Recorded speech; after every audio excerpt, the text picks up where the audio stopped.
Hello friends, உங்கள் குழந்தைய சௌ சாப்பிட மாட்டேங்கிறாங்களா? அப்போ இதை செய்யுங்க.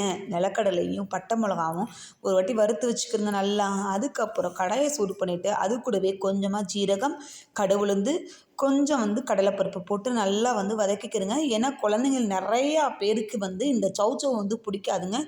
நிச்சயமாக இந்த மாதிரி ஒரு முறை நீங்கள் ட்ரை பண்ணி பாருங்கள். அவங்களுக்கு எவ்வளோ பிடிக்குது அப்படின்னு நீங்கள் பாருங்கள். அவ்வளோ சூப்பராக இருக்குங்க. இந்த மாதிரி ட்ரை பண்ணி பாருங்கள். நம்ம சௌசௌவை சின்னதாக தாங்க கட் பண்ணணும் இதுக்கு.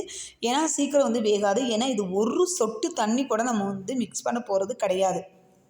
இந்த சௌசௌ அப்படியே கடாயிலேயே கொஞ்சம் சிம்மில் மட்டும் வச்சுட்டு கொஞ்சம் கொஞ்சம் கிளறி கிளறி விட்டுக்கிட்டே இருந்தீங்க அப்படின்னா அதுவே தண்ணி விட்டு நல்லா வெந்துடும். நம்ம தண்ணி ஊற்றினி கூட சேர்க்கணும் அப்படிங்கிற அவசியமே கிடையாது ஃப்ரெண்ட்ஸ். ஏன்னா இதுதான் அதில் உள்ள டேஸ்ட்டே முதல்ல. அதனால் நல்லா புரிஞ்சுக்கிடுங்க. சௌசௌ கட் பண்ணையில் சின்னதாக கட் பண்ணுங்கள். அதான் இங்கே மெயின். நான் சொன்னேன் இல்லையா 2 இன்க்ரீடியன்ட்ஸ் சேர்க்கணும் அப்படின்னா அது நான் சொல்கிறேன். அதுக்கு முன்னாடி என் வீடியோ இப்போ தான் ஃபஸ்ட் டைம் பார்க்குறீங்க அப்படின்னா லைக் பண்ணுங்கள், ஷேர் பண்ணுங்கள், கமெண்ட் பண்ணுங்கள், மறக்காமல் சப்ஸ்கிரைப் பண்ணிடுங்க. இப்போ நாம் இதுக்கு தேவையான உப்பு ஆட் பண்ணிக்கிறலாம்.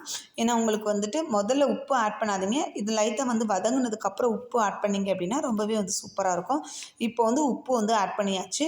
உப்பு ஆட் பண்ணிவிட்டு இப்போ நம்ம இதை க்ளோஸ் பண்ணி கூட வைக்கலாம். ஆனால் நம்ம இன்னைக்கு க்ளோஸ் பண்ணலை. க்ளோஸ் பண்ணி வச்சோன்னா கொஞ்சம் சீக்கிரமே வெந்துடும். அது கூடவே கொஞ்சமாக மஞ்சத்தூள் போட்டுட்டு கொஞ்சம் பெருங்காயத்தூள் போட்டு வதக்கிடணும். இப்போ நான் சொன்ன அந்த 2 பொருள் என்ன அப்படின்னு கேட்டிங்கன்னா இந்த கடலையும் மிளகாயும் தாங்க. இதை நல்லா கொரன்னு அரைச்சிட்டு அதுக்கப்புறம் அது கூடவே கொஞ்சமாக வெள்ளைப்பூடை போட்டு நல்லா கொஞ்சம் கரகரன்னு அரைச்சி வச்சுக்கிறோங்க. இங்கே நம்மளுக்கு ஆல்ரெடி காய் வெந்துருச்சுங்க.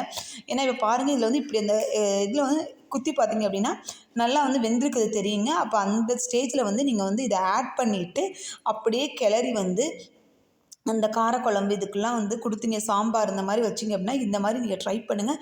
சௌசௌவே பிடிக்காதுன்னு சொல்கிற குழந்தைங்களுக்கு இந்த மாதிரி நீங்கள் ட்ரை பண்ணி கொடுங்க. அவங்க உண்மையிலேயே வேணும்னு சாப்பிடுவாங்க. அந்த அளவுக்கு சூப்பரான ஒரு டிஷ் தாங்க இது. ஓகே, உங்களுக்கு எல்லாருக்குமே ரொம்பவே யூஸ்ஃபுல்லாக இருக்கும் இந்த வீடியோ அப்படின்னு நினைக்கிறேன். ஏன்னா இப்போ நம்ம கிளறியாச்சு, நம்ம சாப்பிட ரெடி ஆயிடுச்சு, நீங்களும் சாப்பிட ரெடியாங்க. இனிமேல் சௌசௌ வாங்க மறந்துடாதீங்க.